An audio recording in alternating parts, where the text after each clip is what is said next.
a day. Hey, y'all.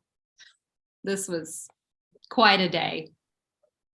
This has been,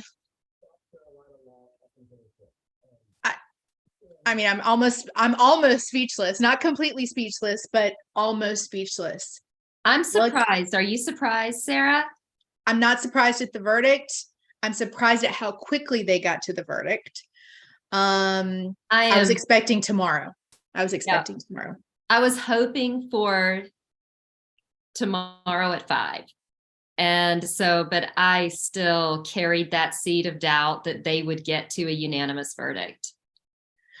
I mean, I think it's natural. I mean, we've just been, seeing what we've been seeing over the past 6 weeks on social media and how it's, and 75% isn't good enough. In retrospect, I do believe that what we were seeing from a lot of people who were saying there's reasonable doubt, they could never back it up. These were people who weren't really watching the trial. They were watching the pundits who weren't watching the trial say there's reasonable doubt. And they weren't forming their own opinions based on the information that the jurors were seeing or that people who were watching the entirety of the trial were seeing. So I think we were getting like an incorrect view of that, because I think he shut off every possible alternative scenario when he testified. I just was off of Surviving the Survivor just a minute ago, and they were talking about, I mean, was it Jim Griffin's his closing, it was a weak closing, or was it, Meadors gave a great reply? And my answer to that question was, it was Alec Murdaugh. Right. Like, start, finish, beginning, end. It was Jim Alec Griffin Murdaugh. was a hero to Alec Murdaugh, because Jim Griffin didn't bolt out the back door, which is what I would have wanted to do after my client testified like that. It's no, I don't think that the defense team was weak or did anything wrong. They did so much more than 99% of the defense teams in their situation would have done. They did everything they could have done. And Alec is the reason Alec was convicted. 100%. Absolutely. We get the cases we get as they are. We do not get to say, and cheers. Cheers to all of y'all. Mine is Diet Mountain Dew still, unfortunately. But lawyers get their cases as they are. We don't get to change the facts. Y'all have heard me say it on here before. We go to law school, not magician school. And there's only so much you can do. When your client puts you in a corner, there's only so much the best lawyer in America can do to try and get their client out of it. And it just wasn't, it didn't matter who was the lawyer, what was going to be said. Alex Murdaugh, when he testified last week, put himself in that corner, and he lied again and again, was shown to be, I mean, I know everyone's tired. Oh, he was a liar, the financial did it. He lied on that stand. He lied to those jurors. He lied to us as we were watching it.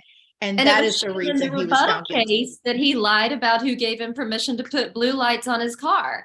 I mean, he was saying, I've been lying up till now, and today is the day. Today's the day. I've seen the light. I've seen the light. Happened today. And then they showed, well, yeah, he was lying to you that day too. We've got so many questions coming in. We do. Brittany Taylor. Hey y'all. I love the y'all. Do you think Maggie's family will give any input as victims? Do you know who the personal representative of her estate is? It's John Marvin, is it not? It's John Marvin. So I would say that Judge Newman will likely be very open about who may speak tomorrow. I do not foresee if any of Maggie's family comes and they wish to speak, I think he will absolutely hear them out. And I think it was incredibly respectful for him. He is an incredible judge. And to see him, my victims' rights lawyer's heart was just we're gonna wait. We've got victims have rights. And for other people who may want to be here, we're going to wait to sentence. And I thought that was very, very respectful. I don't know who's going to show up, but they have every right to be there and to be heard by the court and for that to be taken into consideration. Yes. Yes. I am. I'm so proud of these jurors. I mean, you're living in Colleton County where even though the Murdaughs have fallen from the power that they had, they are still phenomenally powerful. And to have the courage, and I think that a lot of people don't realize the courage it took for these jurors to do what they did, because they have probably the majority of them grown up under the shadow of the Murdaughs, being in charge of law enforcement, running the largest law firm in town and in a multi-county area. It took a lot of courage for them to do this. And so I'm so proud of them. My heart goes out to them. My hat goes off to them. It's the Latin word verdicto means to speak the truth, and that's what this jury did. And it was being on a jury, they didn't ask for that. And I love Judge Newman when he was talking about that. You didn't ask to be here, you didn't ask to have this decision of a lifetime in front of you, but you did that, and you heard the evidence, and you came to as he said, the only conclusion that could be made. He commented on that. He said there is overwhelming evidence, and basically you got it right. And so, okay, so we have a question from Elaine Miller. Alec can speak tomorrow, correct? Yes, he can. What do you think he will say, Sarah? Do you think? I don't think he's going to speak. I can't imagine that he's going to speak. I mean, he's had this whole trial. He got to speak last week. I think he'll speak. Do you? Do. I don't know that. Is he that much of a? I mean, I'm a lawyer, not a psychiatrist, but he wants to talk. But I don't know what he says. If you're my client, it's shut your mouth at this point. Like, I'm done with you. Works for them. I think to not take the stand. I when I was a public defender, I learned from a great mentor. He's a deputy public defender in the First Circuit, Doug Mellard. And when his clients would decide to do whatever, you have the right to do anything, but it would ever so slightly. If you knew Doug, it would be a slight step to the please do it. And it's, you can only do so much with your clients. Right. I think we're going to hear, I hope we'll hear from the family in some respect, or we may not. Maybe no one's going to come and speak. I don't know, but I saw, seeing Buster during the reading of the verdict and seeing how these cameras were trained on him, which really pissed me off. But I mean, just as the verdict is being read, they are zoomed in on him. He's wiping it looked like a tear away, and it was just on his face. I was incensed about that. That's just, he is a victim. He is a victim of this crime, and people want to fight with me about that on Twitter. As to this crime, Buster is a textbook victim under South Carolina law, under the South Carolina Constitution, according to the South Carolina Victims Bill of Rights. As to this crime, Buster is a victim, and if his name showed up in a investigation file for another crime, that is another crime. And if you have evidence of that, please contact law enforcement, because they are trying to solve that other crime. But we don't know anything other than rumor in that other crime. But as to this one, he is a victim. And the cameras should not have been on him, but because they were on him, we could see that he was very contained, very, yes. Here, but otherwise not what you would expect from a victim or from someone who thinks the jury got it wrong. This is a family that is very, they don't show their emotions to the world. And I think we've already seen that. So I would be surprised if he spoke in an emotional way tomorrow. He may say a few things and ask for leniency for his father, because he would be the one who the judge, I think, would be most likely to listen to in terms of leniency. But on that note, let's talk about what the possible sentence could be. In South Carolina, the sentence for murder is 30 years to life. And the sentence of murders is day for day. So if he's sentenced to 35 years, then he has to serve 35 years. So with the 2 counts of murder, he also is charged with possession of a weapon during the commission of a violent crime. He was convicted of both counts of those, and those are an additional 5 years, which have to be served subsequently to any immediate sentence of the murder. So he's looking at a minimum of 30 years, which he's 54 years old. So it is very likely that he will never walk the streets again. And this also affects, I mean, everybody is like, well, he's going to go to jail for a long time anyway because of the financial crimes.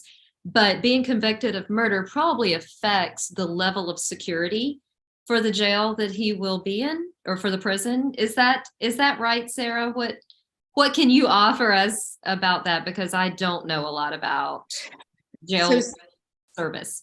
So one thing, so what'll happen tomorrow is that he will, and I see that Lindsay Smith asked a question about, is he going to appear in court tomorrow in handcuffs and cuffs? And yes, I mean, I cannot imagine that he will not come in cuffs tomorrow. There's no jury that the judge does not want to, make sure that they're not influenced by seeing him with those cuffs. You think he'll be in a jumpsuit?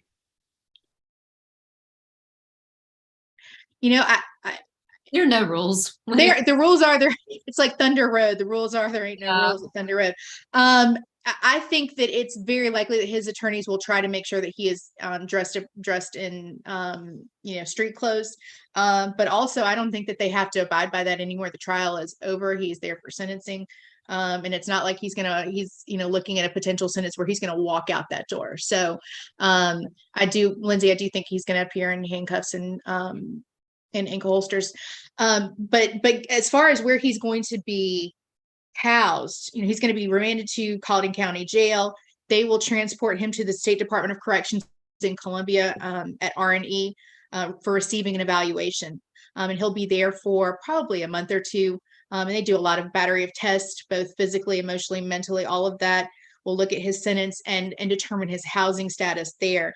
It should be a level 3 prison, which will be, for most violent offenses.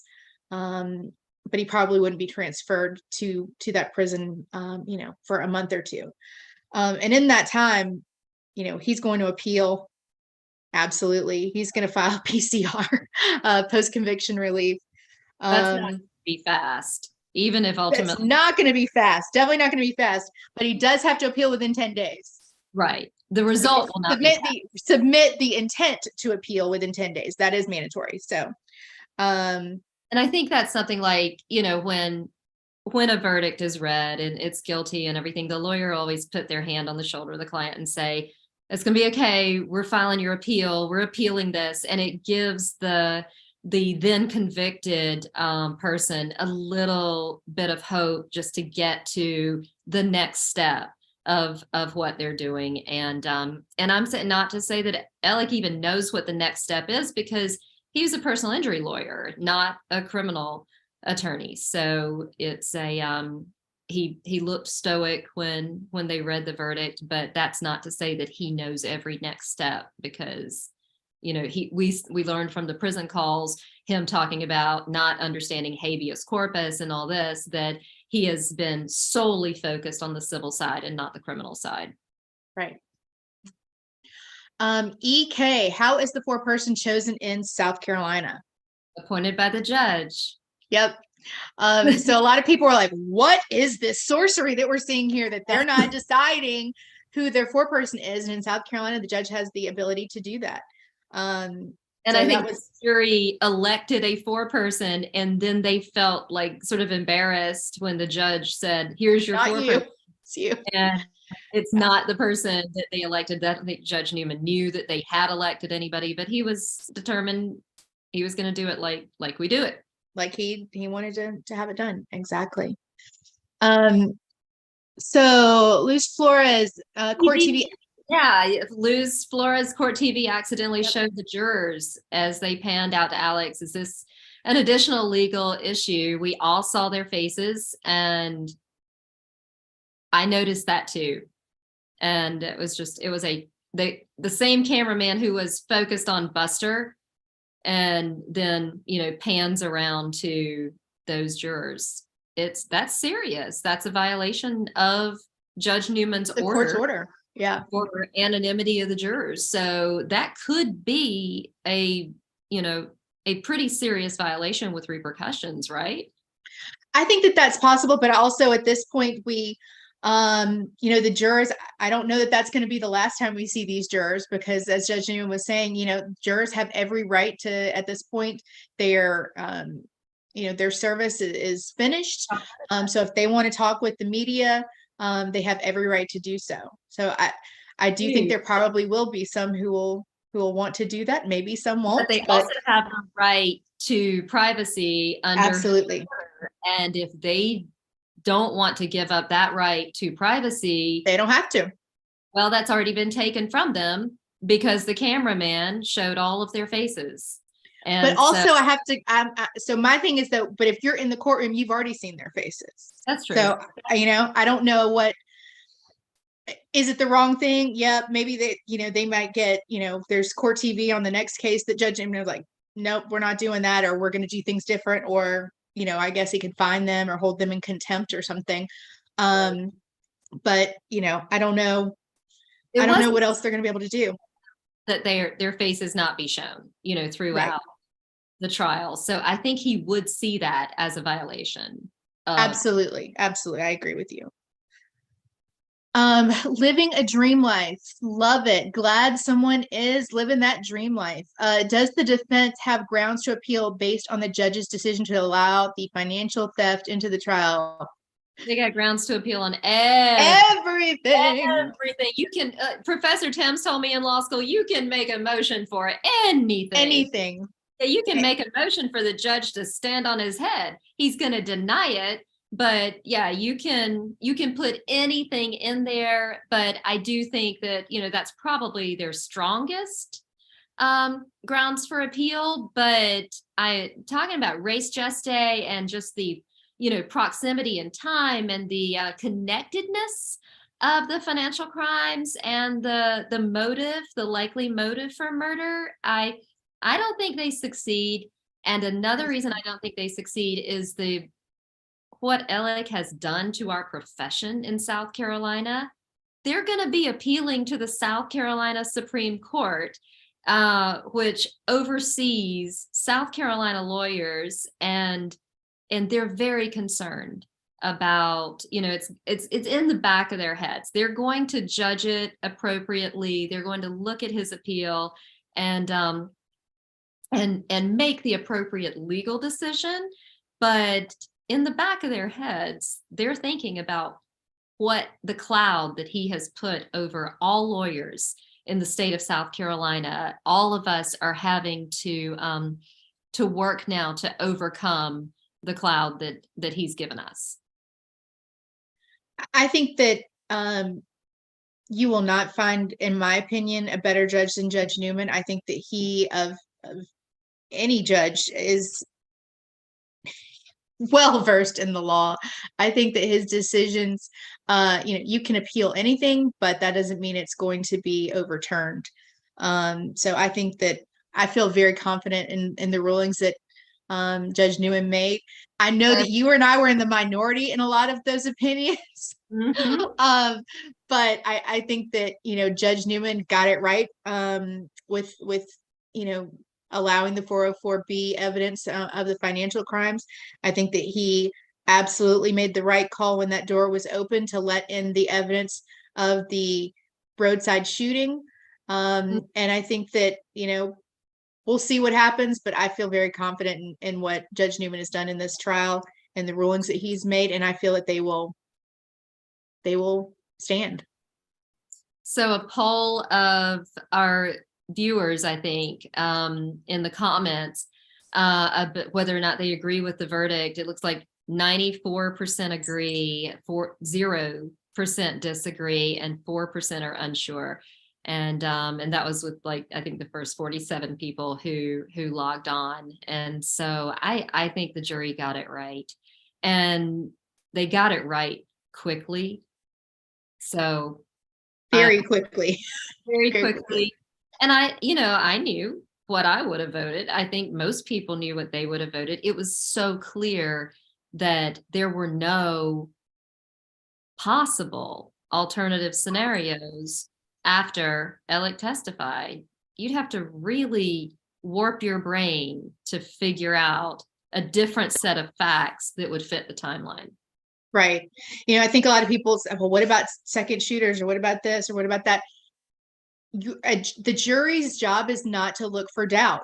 We Right. could say, aliens came down. I was gonna say, what and, about aliens? Any of that. Is that reasonable? Is there evidence that shows, or would tend to show, or give us any inkling that is even a remote possibility? And Right. the evidence did not show, that there were two shooters, that it was reasonable that Alec Murdaugh was there at the kennels minutes before Maggie and Paul Murdaugh were killed. It's not reasonable to have that expectation. And I think, a lot of folks have said, well, there's reasonable doubt. There's reasonable doubt. You do not need a video camera. Right.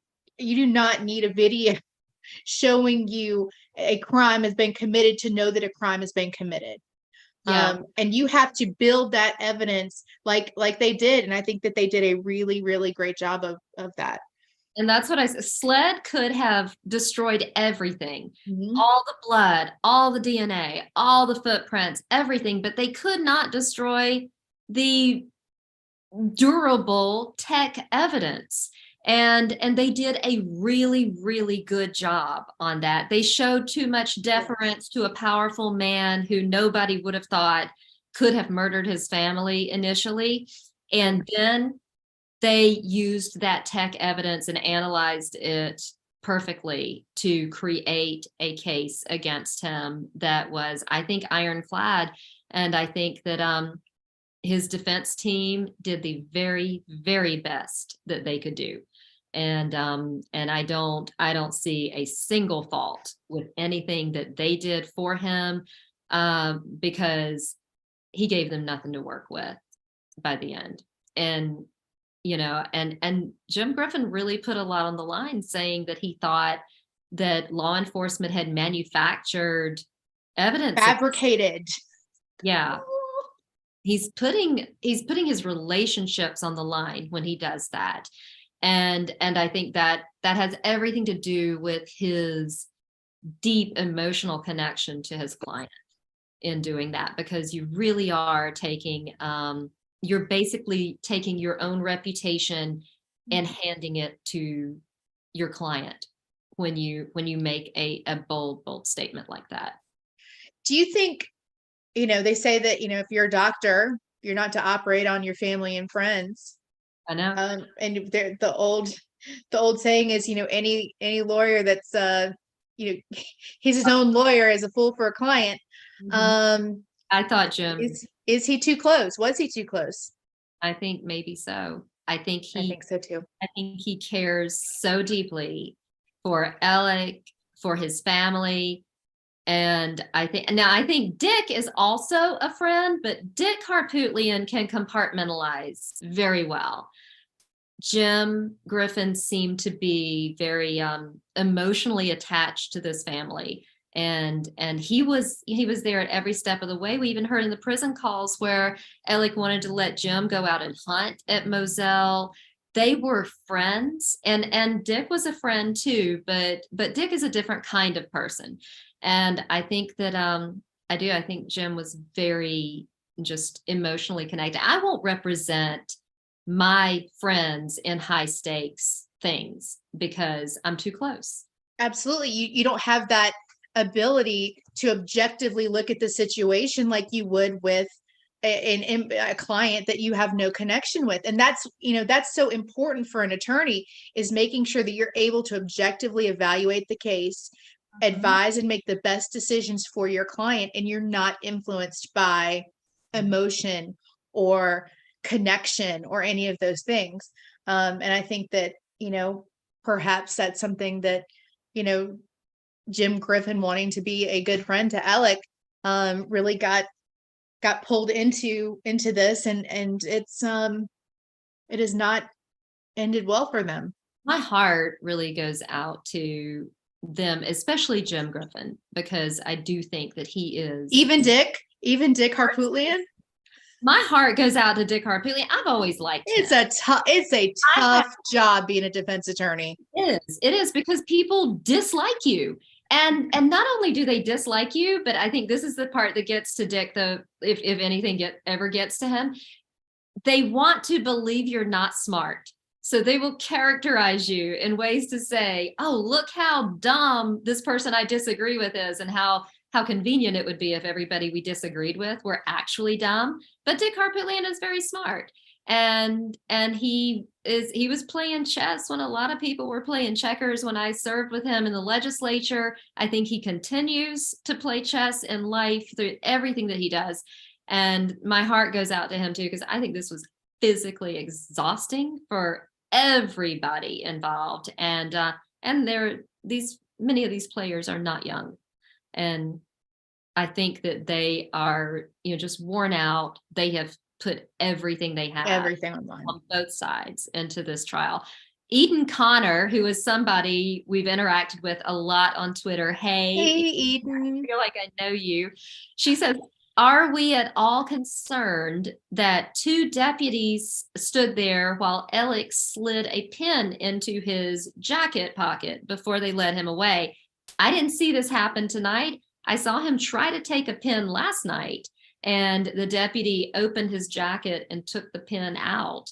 And so that's, I feel like he's not going to have those clothes on when he gets back. He's going to be frisked too. Like as soon as he's taken out of the courtroom, I don't know how he would hide it. The protocol is that they're going to frisk him there before they get him into the transport van. So but why does he keep trying to steal ink pens? He still thinks he's somebody. Apparently, I don't know. It's very strange. You gotta know he can't get that ink pen into the jail, I would think, but I don't know what he's. I don't think like him. Thankfully, we don't think like him. Everybody who's like, I don't see how he could do this, and I would say you probably don't think like him. So I don't know what he's thinking about the ink pen, but I don't either. I really don't. Do it. Y'all, so thank y'all for interacting in the comments, and thank you for subscribing and liking.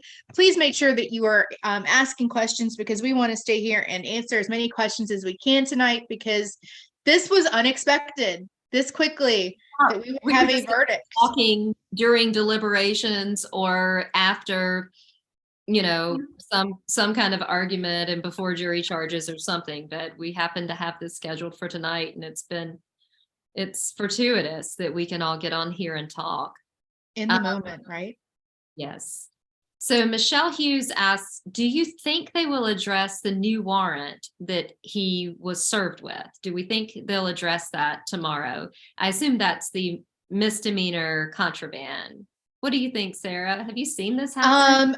Hi, Michelle, first of all. But second, I think that we've got to have some information on that. I mean, if there's a warrant, and it's obviously been served on him, I think we will hear more about that.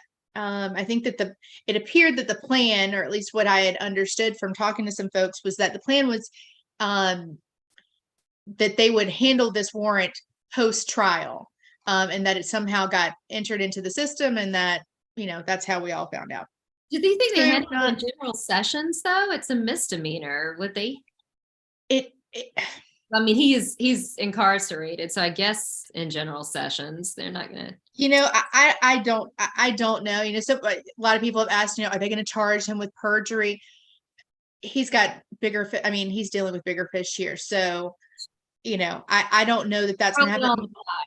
That's what Right? throw it on the pile. Right. But exactly. But my question is, if he has been, given contraband, are the people or persons who are That's what I'm the wondering. ones who are actually providing that contraband, Who what's going to have a happen clean there? record, who don't have a pile of charges to throw it on where it means nothing and it's a drop in the bucket. These are people who I assume have no rap sheet. And that would be a significant charge, even though it's a misdemeanor. Absolutely. Absolutely. Um, Donna Hunt, if AM stayed off the stand, he had a chance. The jury watched him make up new lies and Jim lost faith in Alex. I think that you have hit the nail on the head, Donna Hunt. We talked about this weeks ago.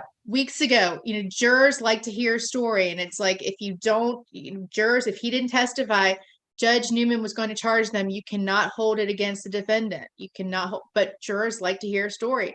And the jurors obviously heard that story and thought it was complete. Their BS meter was ding, ding, ding. So Now, I think you're right, had Donna. to testify because he was caught in a lie and nobody could explain his lie but him. And it's just when he did testify, instead of fixing it, he dug his hole deeper. He did, but also I think that it destroyed the ability of the defense to really poke effective holes in the rest of the case. Absent his testimony, whole time was over. It was over at that point with him testifying. No hole poking after that date. And that's when I thought, if I'm Jim Griffin who has to go and redirect, it was everything I think that man could do to not run out the back door. That just would have, I'm thinking, what would he say? What's he gonna do? Alec has destroyed his chances at this point. Yep, absolutely. All right. Okay, so do you know anything about Judge Newman's record on appeal? This is from EK. Has he been overturned more or less than average? I don't know, but I would say he has a really good record in terms of appeals because he's so considered in his opinions and he backs every one of them up with a lot of case law and he's not shooting from the hip. Do you know anything about his appellate record? Well, I know that he referenced his own one of his own cases that was upheld during the trial, which I can't think of a more boss move than let me just look. Oh wait, the case that you're talking about, which they appealed, and I was, they were like, you were right. And, I was affirmed. Talk about a hair flip. I mean, appeals, but I was affirmed. I was affirmed hair flip for Judge Newman. I don't have any, independent knowledge of that, but I do feel confident that he would not be the judge that was handling this case appointed by the Supremes to do this if he did not, he's one of the most well-respected judges in the judiciary in the state of South Carolina. So the Chief Justice chose him specifically. Yes, absolutely. I want to hear this from you, Sarah, from Lindsay Schilling. Dick and Jim believe Alec, or do defense attorneys not even let themselves go there? I don't want to go there. I never wanted to go there. I was a defense attorney for a couple of years when I first got out of law school. And I am so grateful for that job every day because it taught me how to be a better lawyer, and how to be a better prosecutor when I became one. I don't think most defense lawyers go in and say, did you do it? Tell me. I want to know. I don't. I mean, then you're like, what do you do? I never wanted to know that. I think that defense attorneys have a job to do, and that job is to protect their clients' rights, to make sure that the state has is the investigation is proper, that the prosecution is proper, making sure that everyone is abiding by the rules of evidence and everything that they're supposed to do. And if they're not, holding those people accountable and representing your client to the best of your ability. Because that's Their guilt or innocence does not come into that, because they deserve that vigorous defense no matter what. And so I think that for them, it doesn't matter. Right. And I think that's something that I've seen people sort of struggle with on social media as they post about this. It's everybody has a role to play, and you want them to play that role. So I am prosecuting now. I had never done that. I'd always been a civil lawyer doing, personal injury, and I still do that in bankruptcy and that kind of thing. But so many prosecutors left our local prosecutor, our local solicitor's office, that the solicitor called and said, can you come and prosecute domestic violence? And I said, well, I've been swimming for a long time. This is a brand new pond for me. I'll learn how to do it. But it's something that even I would never expect a defendant to tell their lawyer, that they did it or that they didn't do it, or for the lawyer on the other side to be so personally invested that they would be like, I know for sure my client is innocent or guilty or whatever. I can't imagine that. We are all just doing our jobs. And I'll hear folks say, oh, I wish we had so-and-so over at the public defender's office. They're so good. I wish they'd come to our team. But if these teams are not balanced, because 90% of our cases are, with a public defender on the other side, right. I can't move cases if we don't have good public defenders. They can't move cases if we don't have enough solicitors. So everybody in the system, there's such a need for balance, because everybody has a role to play, and it's not as antagonistic as I think a lot of people imagine that it is. We're doing our jobs. Absolutely. And if one piece of that, the balance is taken away, it just doesn't work. And 100 please, but if there's nobody to communicate, nobody there, exactly. And I always say, and I know that this better than most, being a former legislator, is to say that you're going to pour more money into the prosecutors, if you're not balancing that by pouring money into the public defenders for indigent defense, then what are you doing? You're not going to be able to. You could hire 100 more prosecutors, but if you don't add that, just that same amount of public defenders, because they're handling the majority of the caseload, there's no point to it. So, and I think connected to what we were just talking about the appeals, do Jim and Dick have to serve as a defense if he appeals? They look defeated, and I have no clue how it even pay for more representation. No. They do not. And in fact, probably they'll file his initial appeal, but they do not have to maintain that. He will be appointed an appellate defender through the Commission of Indigent Defense here in the state of South Carolina. And they will handle his appeal unless he is able to afford one on his own. It does not appear that he will be able to do that, but maybe he will. His appeal will be probably ineffective assistance of counsel. I mean, you don't want to give that away and forgo that just because you want to stick with the attorneys that you had. So sorry, y'all, my pillow's like is something that he's going to want to preserve his right to appeal on those grounds as well. So yes, yep. All right. Let's see. Celine Barron, your predictions on the sentencing. Thanks for your expertise. Thanks, Celine, for being here. We appreciate it. We'd still be talking if it was just on us on here, but it's really nice to have questions and talk to y'all too. What do you think? Life. I think life, I remember the only murder trial I ever defended. In the end, I was so in the weeds on it. I was a baby lawyer and I was on the team. And when they sentenced him, we got appointed to it because, we're in Lancaster, a very small bar. And I remember the judge's words so much. And I was so in the weeds. I really didn't expect a conviction. Looking back on it, it makes sense. But the judge said, I sentence you to incarceration for the remainder of your natural life. And I'll never forget the way the judge said it. I was crushed for my client, but at the same time, it was probably, the right result. And I think that's what Elliot gets for the remainder of his natural life. And I think he would have gotten it had it been one murder or two murders. It's two. He only has one life to give. And I think that's what happens. What do you think?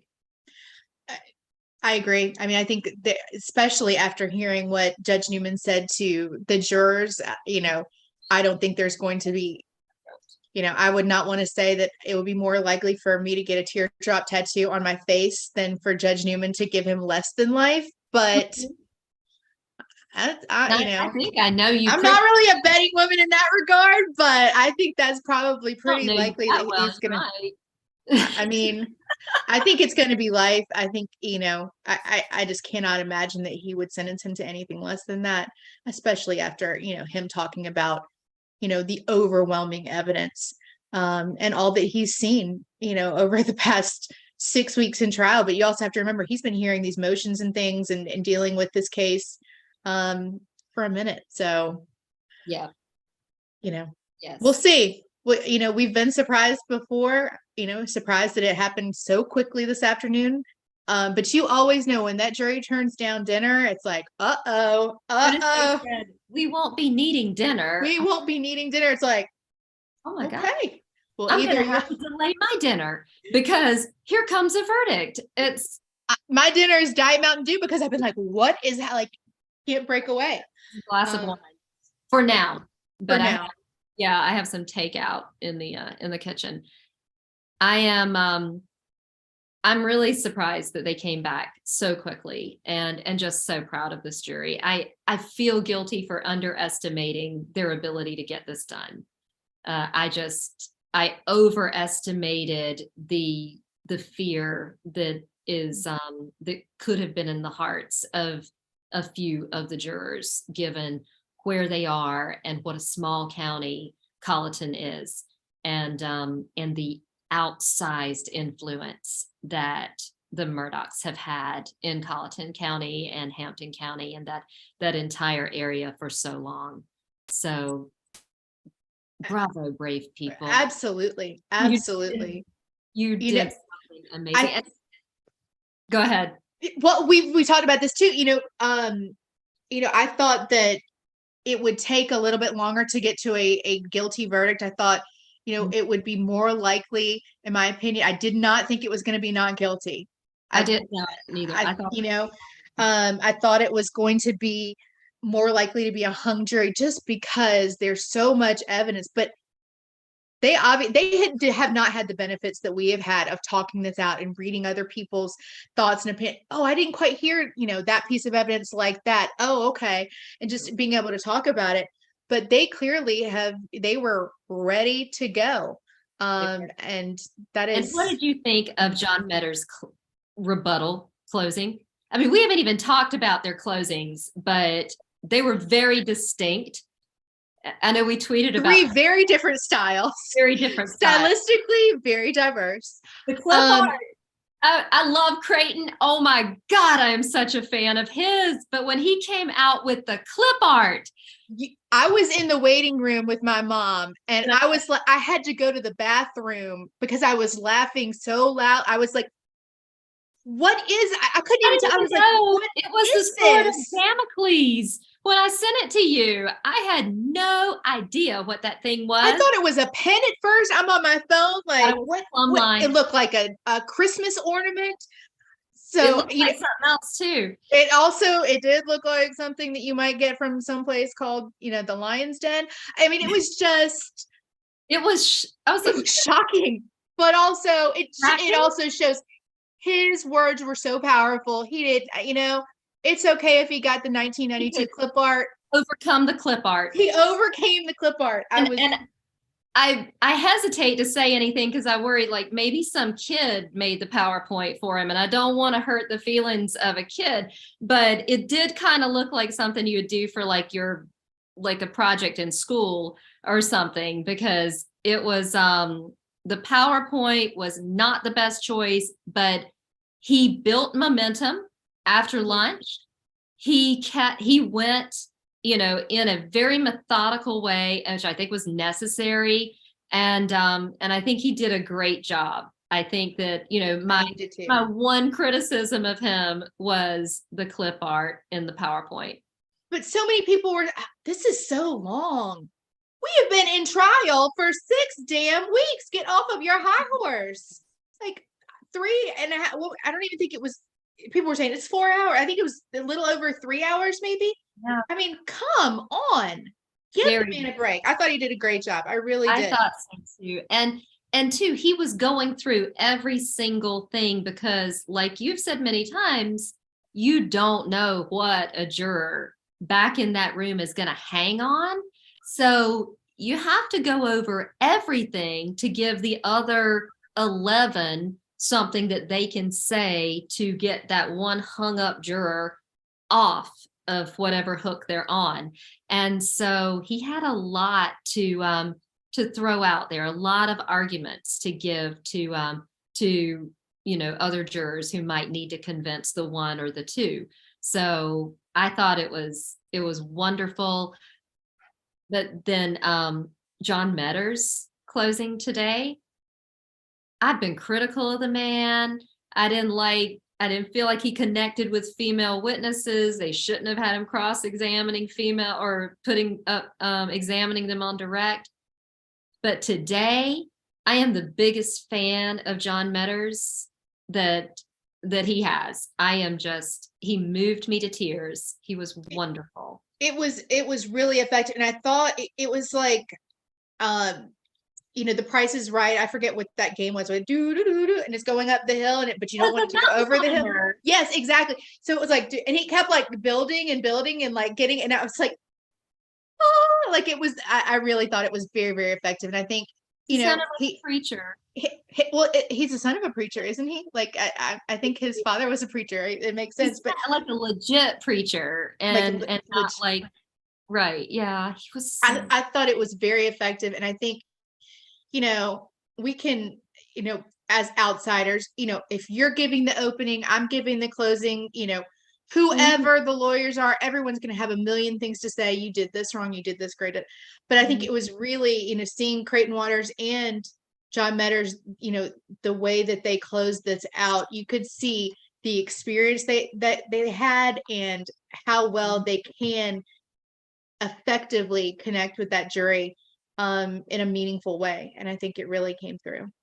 And I also want to give props to Jim Griffin. I've said he did not have a lot to work with, and he had everything written out, and he was sort of reading his closing, which I don't fault him for, because it shows the amount of work that he put into it. He wanted to make sure every single sentence was as well crafted for his friend as it could possibly be. And my hat is off to him for all the work that he has put into this case. And also to Dick Harpootlian, who, did the opening. They're very good defense lawyers and very skilled. I agree. Loco Moco, feeling relieved. Yes, I think a lot of us are feeling relieved. Now we need justice for Stephen, Gloria, Mallory, and all the other victims. Yeah. Absolutely, 100%. They're these victims that are associated with this trial and Alec Murdaugh. But there are so many victims out there who are searching for their voice and searching for justice. Right. And I'm very hopeful. That we've seen what the state can do. We've seen what the state can do. Let's do it. We don't know that Gloria was anything other than a trip and fall. So I want to say, before, impugning anybody, I want to be clear on that. I think it's very clear that Stephen Smith was murdered, but we don't know who who did it, and they don't have a clear suspect yet. But there are reports that they're getting close, and they are actively working on that case. And if I could have one wish regarding what happens after this, it is that Sandy Smith gets justice for her son. Absolutely agree 100%. She is a wonderful woman and just a model mother. And I pray that for her. So we've got a question from Carmen. Can he represent himself on appeal? Sure. And who would he have for a client? A fool. A fool. I mean, yeah, he sure. can. He can. He can.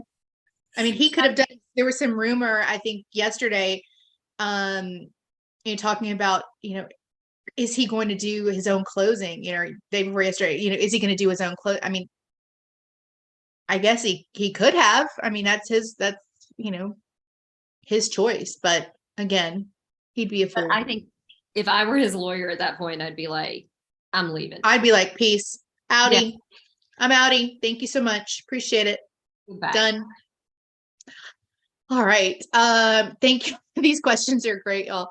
All right. Sorry, I need to get my glass. I never have my glasses. Can we speak on Alex's never having been held accountable? I think that, that's from Natalie. I agree, Natalie. I think that kind of speaks for itself. I think he has lived a life that's different from the lives that you and I have lived, and that most of us have lived. And it has been quite lacking in accountability. And we've seen that, throughout.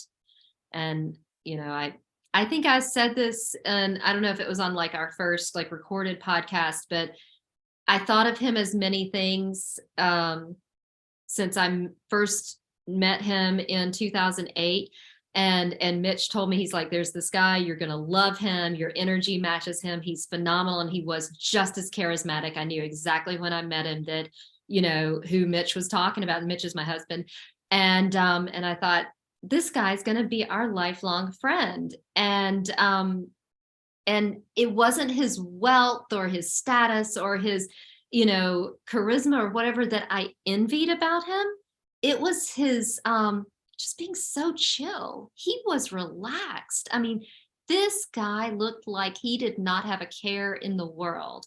And he's got some cares now, doesn't he? Yes. In hindsight, I think that was from the lack of accountability in his life. And so I was just thinking, and when I was assessing him in that way and being envious that he seemed to have no stress, he was stealing tens of millions of dollars from his clients and from his firm at that time. And yet he seemed to be so relaxed. And I think that is from lack of accountability. Absolutely. Agree 100%. Danielle Thompson, will Alex basically be forced to plead guilty to the financial crimes after the testimony in this trial? You can't force, but I'm like, I don't know, like falling into my chair here. I mean, can he fight that? Sure. But he got up there and told on himself, can he force the state to go through the motions on these trials? I mean, that is his right. The state has to prove him guilty beyond a reasonable doubt. But he's pretty much how many lifetimes does he have to give in prison? He only has one. But that would be taking accountability to plead guilty, though, so maybe I don't know. We need to get like a psychiatrist on with us one night and just talk about. Well, I don't know this. No, I think he wants to. I think he would enjoy, having a few more trials, because what's he got to lose? I mean, and he's, it's a field trip. He gets to come back to Colleton County, Hampton County, wherever all of these trials would be. So, I mean. I think he would enjoy more trials. He did seem to feel at ease in the courtroom. He loved being on the stand. It's maybe he'll try to do that. But there are a lot of people who are in line for justice in their cases. and he doesn't need to jump that line. So I see that as far, far off. I hope. I hope. There are backlogs that need to be addressed. Oh gosh. That's another line. Yes. We will talk about that very soon, I think. Yes. Because we need to talk about that because, you know, I've felt from the very beginning that this case jumped the line in many regards. Yes. And, you know, not only in the power of the prosecution and the power of state law enforcement division, but also how quickly it came to trial. And that does not happen for most cases in South Carolina. It doesn't happen for most victims. And for me, when I hear from prosecutors or law enforcement or, oh, investigations take time. Yes, they do. Prosecutions take time. It takes a long time. It does. But also, I'm tired of hearing that for so many victims that we just keep pushing it down. And it shows that we can do this. We can move cases. We can get rid of this backlog, and we can find justice for people. But we can't get rid of the backlog if we put as many resources into every case as was put into this.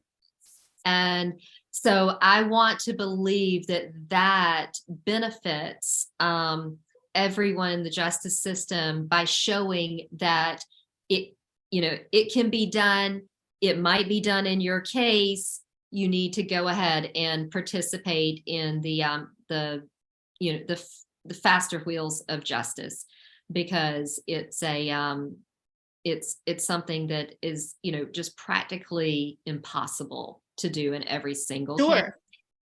But it's also a good deterrent for people, you know, as well, that, okay, well, if a person like Alec Murdaugh was found guilty in 3 hours with the best, allegedly the best defense he can buy in state of South Carolina, you know, then I might as well plead to what I actually. Let me, if maybe I should entertain this plea if, you know, you are in fact guilty. So. And this kind of, you know, falls into some of the other questions that we're getting from Pam W. Do you think there will be more evidence that will be that was not introduced? Do you think there is more evidence out there that was not introduced? And Patrice, hey Patrice, asks, are they going to try to find the stolen money and all this? I think one of the big reasons that they wanted to try this quickly is because they felt like the state had not finished its investigation, and maybe hoped that that, you know, they would get to it before. They almost tried this case before GM responded to their subpoena for the OnStar data that showed up at the 11th hour. And very glad to know that they can get that. That's very exciting news that we learned. So, all right, let's see. So what in the Sherry Weathers, what in the world does Buster do now? He lives his life. He's got to do whatever is right for Buster. You know, he's effectively lost his entire family, and his uncles and his aunt and Maggie's family who adore him. It's in Brooklyn. It's very, very difficult to think that, you know, the family that he grew up in, his immediate family, his core is gone. And his life is never going to be the same again. And it's absolutely devastating. You know, working with victims for years, you know, you never know how these things are going to affect victims, you know, whatever they're going to say or however they want to address the court or any of that. But one thing I always advocate for is you have to do what is right for you. You know, whether you have this expectation or people have an expectation of you coming to speak on, you know, your father's behalf, or, you know, you feel like you have to speak on your mother or your brother's behalf or whoever. You have to do what is right for you to make yourself as whole as you possibly can make yourself. Because these are pieces that have been torn away for him for the rest of his life, and he's got to do what he can to protect himself. It's not easy. I just, you know, that Buster has been just one of my big worries this whole time, because I just knowing the family and knowing how prominent they were sort of caused them to not be people who readily share emotions. And I think we saw that today, and we've seen that throughout the trial. And when Alec did share emotions, they came off as manufactured because it's not his nature. It's not a Murdaugh nature. Buster never broke down really. And so it's, I hope he has someone to talk to, because I imagine there's a lot that he has bottled up. Oh gosh, yes. And so my heart continuously breaks for him. It's he's a victim. As to this crime, he is unquestionably a victim, and I hope that people will give him the grace that he deserves as a victim of this crime going forward. And the press will not pursue him as paparazzi as they have in the past. And if by chance he is implicated in some other crime, as people keep saying without evidence on social media, then he answers for that. But as of right now, that is not the case. And so he is a victim as to this crime. And I hope people give him the respect as a victim that he deserves, because he has so much to deal with going forward. He sure does. He does. So Steph, I'm sorry, Crickland says, do you think someone like Ronnie Crosby might give a victim impact statement since he gave the eulogy at Paul's service?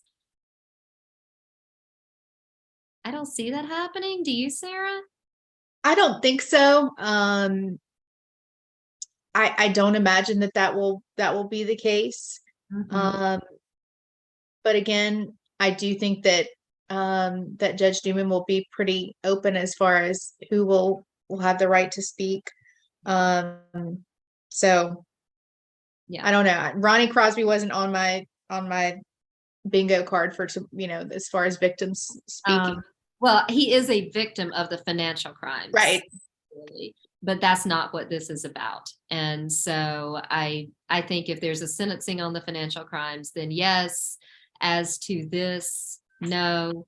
I mean, the ripple effects of what Alec has done, they just go out and out and out. And there is a defined set of people who are, statutory victims in this matter.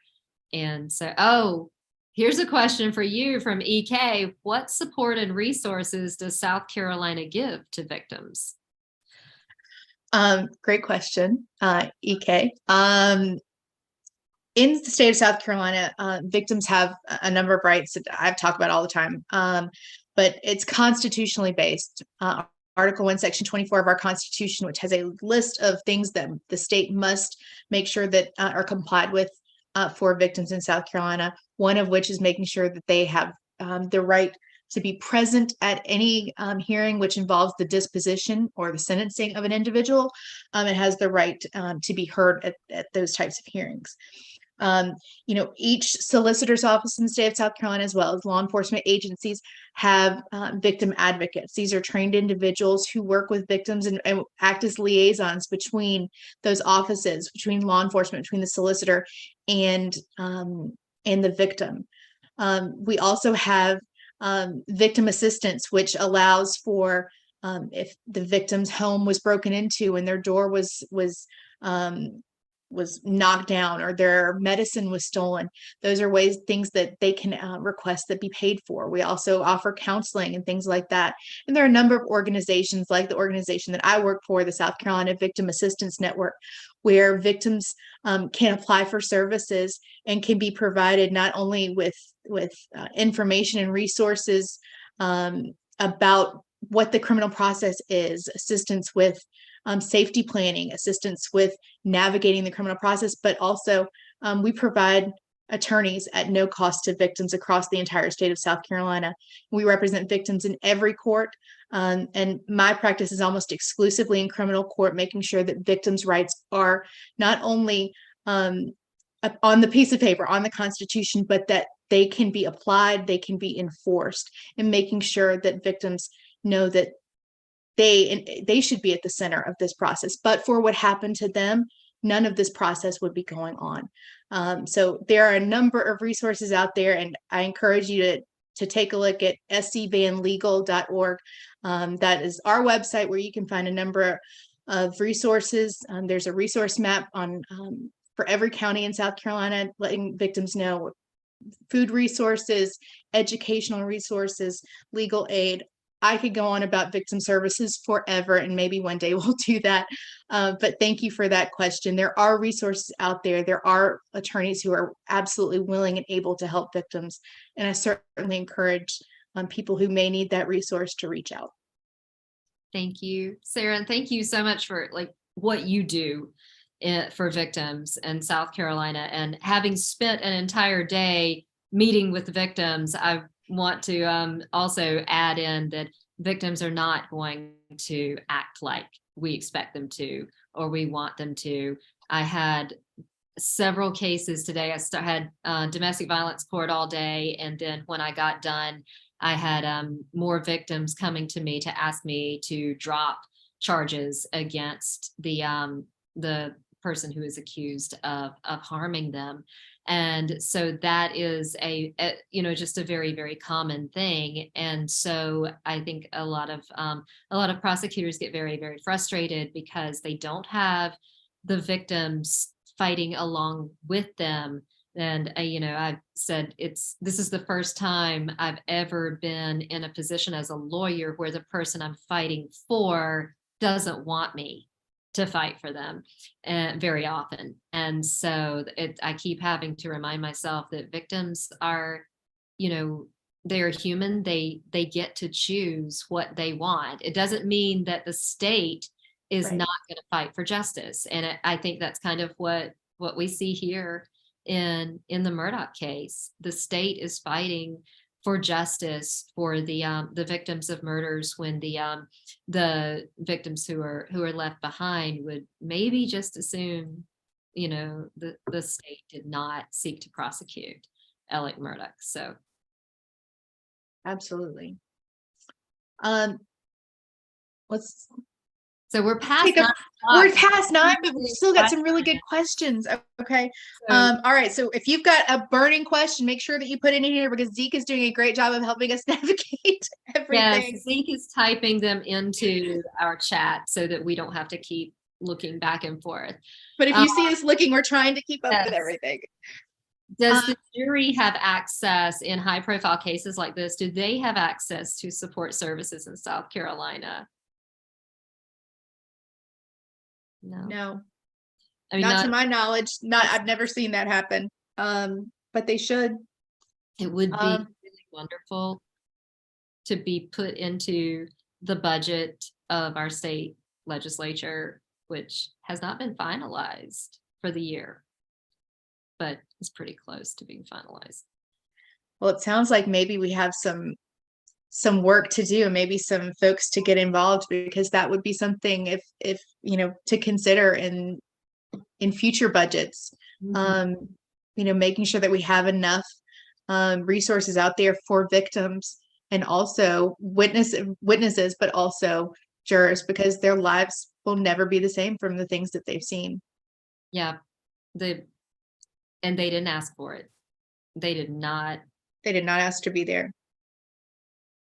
Absolutely. Let's see, Terry, how much of an impact did Randolph's trust have on the events of June 7th, considering Alex's supposed money trouble? I'm sure there are offshore accounts. I'm not so sure that there are offshore accounts. I just want to say this. Offshore accounts are for people with self-control. They're for people who, save, who think about things like long ahead of time and plan for the future. I don't think there are offshore accounts. Alec has never struck me as somebody who saved, for the future, even when I thought he was extremely wealthy and had the world by the tail and zero stress. I never would have pictured him as someone who thought ahead enough to put money in offshore accounts. I do not think that at all. I agree with you. I don't. He wouldn't have been behind on his mortgage he had loads of money. That money's gone. I don't know where it is, but it's gone.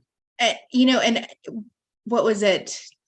I guess it was during Creighton Waters closing that he was talking about. He borrowed money from Johnny Parker. I think it was $250,000, and it was gone in a matter of 2 months. I think it was. He went like $750,000 in 2 months. I don't know where that's going. I hope that we will find out someday, but like I'm a lot older than we don't.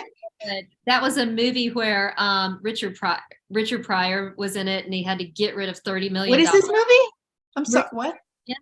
And he had to get rid of $30 million in like a very short amount of time and have nothing to show for it. Like Alec could do that in a day and have nothing to show for it. So he was like buying rare stamps and then licking them and putting them on an envelope and, getting it canceled. I mean, it was like, whatever. He was just like, yeah. Okay. Well, I've not seen that, but it sounds like something I do want to see. Late 70s, early 80s, I think. I love a good late 70s, early 80s movie. Yeah. Very much reminded me of this. The money was there and then it's gone. It's no longer there. Let's see. Okay. Who's paying for the defense counsel? Alec had I was a bankruptcy lawyer and I do a lot of debtors work. He had assets. He had, some equity in his home, equity in the Edisto house and all that. But he also had a retirement account that he had through the firm. And so from that retirement account, they agreed for him. That was a non-exempt asset. That was an exempt asset. His other assets were pretty much non-exempt from creditors. So creditors could get those.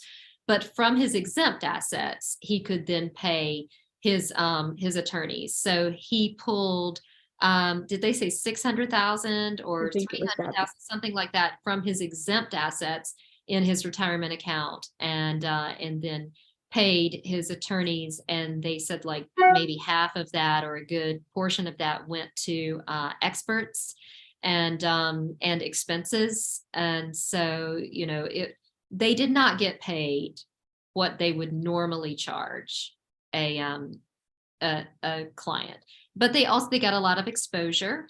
And so that, I think that factors into what you're willing to accept for compensation. And he was their friend and is their friend. So I think that factors in as well. Yeah. So thank y'all that are saying, okay, Brewster, I will check this movie out and I will watch it. They're telling you about it. I will do better. I will do better, y'all. It's old. It's so old. I've heard of it. At first I was like, what? And then I was like, okay, I've heard of it. All right. So here's maybe a really a good place for us to wrap up for this evening. Let's talk about the feelings. How are people feeling that were in that courtroom after the trial? I had actually a post on this morning that I didn't think would be prescient. And I've talked about how I felt after political campaigns. If y'all don't know, I had a whole life in politics. I served 4 terms in the South Carolina House of Representatives and was the Democratic nominee for lieutenant governor in 2018. That took like every moment of my waking day, every single day, traveling the state. And it was kind of a pace like we're seeing these lawyers have. And I didn't understand the physical effects that had on my body. I just knew that when it was over, I felt in a really specifically bad way. And so I have since learned very recently that the body becomes addicted to cortisol, which is the stress hormone. And then you seek this cortisol hit because it can also come with dopamine when you're doing something high profile like that. And it becomes like a drug and you're chasing that dragon. So the only thing that can give you the feeling that you seek is increasing stress. So we know people who work super hard and they just want to work harder and harder. And then these are people who can't relax, who can't be still, who can't be silent. When my campaigns were over, I've said felt like a speeding train that just got faster and faster and faster, and it stopped. It never slowed down. It just stopped, and everybody was thrown from it. And I think that's what they're experiencing or going to experience in the coming days. I don't think they're feeling it yet, but their cortisol dependence is going to, and I'm talking like I think I know what I'm talking about, it like a doctor. Hey, keep you. It sounds good, right? Well, and I follow the doc that you. Yes, that you yes, Dr. posted, Nicole O'Hara. She is yes. amazing, and I learned this from her. And on Instagram, she's the holistic psychologist. She has answered so many questions, but I could feel it after a campaign. I was like, what's happening to me physically? I could feel that drop. I couldn't be still in a restaurant. I couldn't, and that was like a year-long thing. So I think it was probably more pronounced than a month-long trial, but they're going to be feeling this need for the stress hormone. And I think it's going to take some adjustment if they've gotten used to the churning of cortisol. For sure. I think that was such a great explanation of how our bodies react to that. And just to take it from the lawyer's preparation part of that, you are in trial mode long before trial starts. You've got the weeks and months leading up to trial, meeting with all of these witnesses, sometimes multiple times, making sure that you're assigning, if you're Creighton Waters, he is the chief prosecutor in this case, assigning different witnesses and putting together exhibits and making sure that you have all these things together. I mean, it's, again, up that hill. And so stamina to do that. It is tremendous. And so when you finally get to the trial part where you're like, okay, let's do this, I'm ready.